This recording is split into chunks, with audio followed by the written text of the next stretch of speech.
Welcome to Mithuna's kitchen. ఈరోజు వీడియోలో కందనకాయ వేపుడు చేసి చూపిస్తానండి.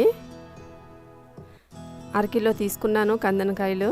వీటిని కడిగేసి ఉడికించుకోవడానికి ఒక గిన్నెలో వేసి పెట్టాను. ఇందులో ఒక 1/2 టీ స్పూన్ పసుపు, 1 teaspoon garam masala, 1 teaspoon అల్లం వెల్లుల్లి పేస్ట్, కొద్దిగా ఉప్పు. ఇవి ములిగే వరకు వాటర్ పోసుకోవాలండి. ఇవన్నీ వేసుకున్నాక ఒకసారి కలిపేసుకుని స్టవ్ వెలిగించుకుని ఒక 15 నిమిషాల పాటు ఉడికించుకోవాలి.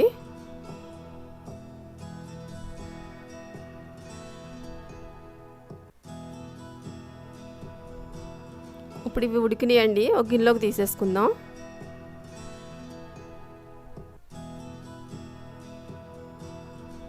స్టవ్ వెలిగించి ప్యాన్ పెట్టానండి. ఒక 3 టేబుల్ స్పూన్లు వేసాను ఆయిల్.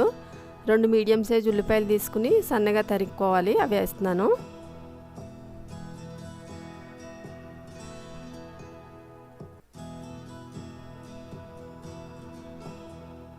రెండు పచ్చిమిర్చి, కొద్దిగా కరివేపాకు వేసుకున్నాక ఇదంతా బాగా ఎరుపు రంగు వచ్చే వరకు ఫ్రై చేసుకోవాలండి ఉల్లిపాయ.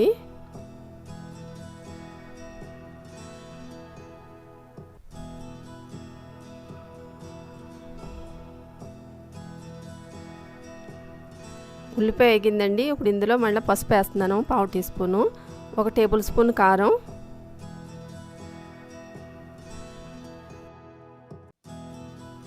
1 టీ స్పూన్ ధనియాల పొడి, 1/2 టీ స్పూన్ గరం మసాలా,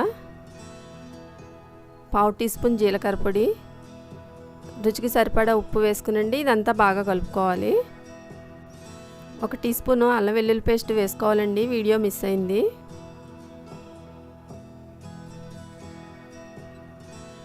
ఇప్పుడు ఇందులో ఉడికించి పెట్టిన కందనకాయలు వేసేస్తున్నానండి. ఇదంతా బాగా కలుపుకోవాలి.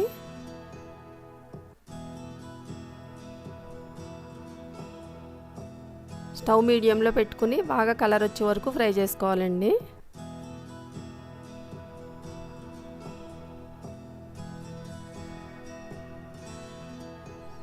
కందనకాయ వేపుడు రెడీ అయిపోయిందండి. మీరు ట్రై చేసి చూడండి. నచ్చితే నా ఛానల్ని లైక్ చేయండి, షేర్ చేయండి, సబ్స్క్రైబ్ చేయండి.